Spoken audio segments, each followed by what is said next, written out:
Di sebuah hutan tropis yang lebat, hiduplah seekor monyet bernama Momo.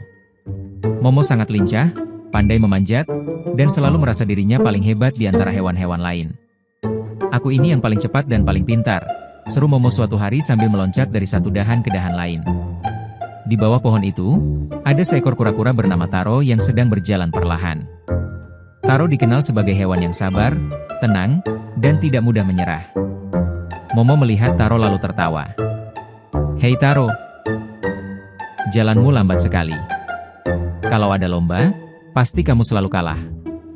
Taro hanya tersenyum. "Tidak semua hal harus dilakukan dengan cepat, Momo. Yang penting adalah sampai tujuan." Momo menggeleng sambil tertawa. "Ah, itu hanya alasan karena kamu lambat." Suatu hari, musim kemarau datang. Sungai di hutan mulai mengering. Air menjadi sangat sulit ditemukan.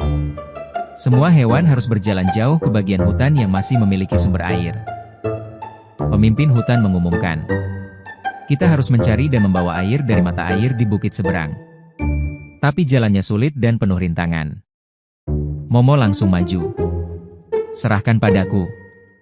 Aku yang paling cepat. Aku pasti bisa bolak-balik membawa air lebih banyak dari siapapun." Hewan-hewan lain saling berpandangan. Sementara itu, Taro juga ikut mendaftar, meski banyak yang meragukannya. Perjalanan dimulai. Momo melesat cepat melewati jalan setapak.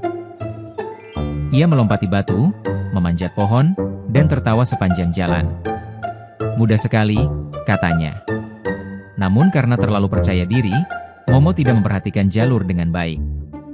Ia memilih jalan pintas yang ternyata penuh lubang dan akar pohon. Tiba-tiba, bruk! Momo terjatuh ke dalam lubang dangkal. Ember air yang ia bawa tumpah. "Aduh! Kenapa jalannya begini?" keluhnya kesal. Sementara itu, Taro berjalan pelan dari jalur utama. Ia memang lambat, tetapi ia memperhatikan setiap langkah. Ia menghindari rintangan, menjaga airnya tetap penuh, dan tidak tergesa-gesa. Di tengah perjalanan, Taro melihat Momo yang masih kesulitan keluar dari lubang. "Tolong aku, Taro," kata Momo dengan suara pelan, kali ini tanpa kesombongan. Taro mendekat. Dengan usaha keras, ia membantu Momo keluar. "Kenapa kamu menolongku?" tanya Momo heran. "Aku kan sering mengejekmukmu." Taro tersenyum. "Karena kita satu tim. Lebih baik kita sampai bersama daripada saling menjatuhkan." Momo terdiam. Ia merasa malu. Mereka pun melanjutkan perjalanan bersama. Kali ini, Momo tidak lagi terburu-buru. Ia mengikuti langkah Taro yang hati-hati. Akhirnya, mereka sampai di mata air. Mereka mengisi ember dengan air jernih, lalu kembali ke hutan. Saat tiba, hewan-hewan terkejut. Air yang dibawa Taro dan Momo masih penuh, sementara banyak hewan lain kehilangan air karena terburu-buru. Pemimpin hutan tersenyum bangga. "Kalian berdua telah bekerja dengan baik."